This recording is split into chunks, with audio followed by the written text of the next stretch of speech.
Man, Raul Marquez. We just watched Errol Spence destruction of Carlos Ocampo. What'd you think of the liver shot, man? It was, perfectly timed, man. I mean, he tested with the jab and he hit him one time to the body, and then the next one was really it was well timed. It was perfect. You saw the way Ocampo went down, and them body shots, man, they paralyze you. You're just not able to get up.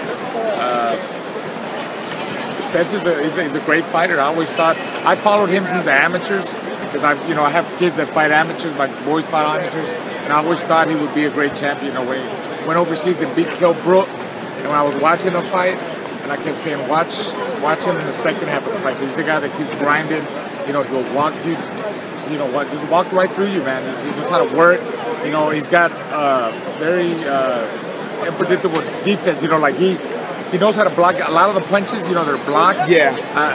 People might not see that. It looks like he got hit, but he's blocking a lot of shots. He's got a good jab. Working on a good jab.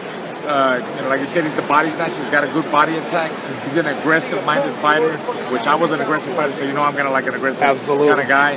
There's not too much slickness, but you don't need it because he's strong. He comes forward, and I think I've always said this right now. I think he's in my top 3 easily pound for pound list fighters. I mean, you got guys like Lomachenko, Triple G. You got a lot of good fighters, and also you got a lot of good fighters in the welterweight division. Luke Thurman, Danny Garcia, Sean Porter, Terrence Crawford that's in there.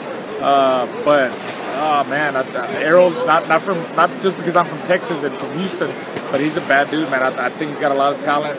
He's got a good chin. He's strong. He's got good power, and he's smart in there. And he's making the best out of it.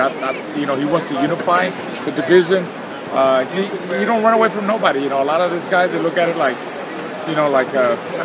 boxing is so much like a business now, right? I feel like when I used to fight, I didn't think much like it was a business. I just wanted to fight the best, to be the best. Which, I fought good guys. Fernando Vargas, Shane Mosley, Jermaine Taylor. I wanted to fight the best, to beat them, to get to the best, Yes, and I feel like Errol wants to do that. He's been calling a lot of these guys out. He don't need to keep calling them out. The people know what he's about, what kind of champion he is. And like I said, he's great. He's great for the sport.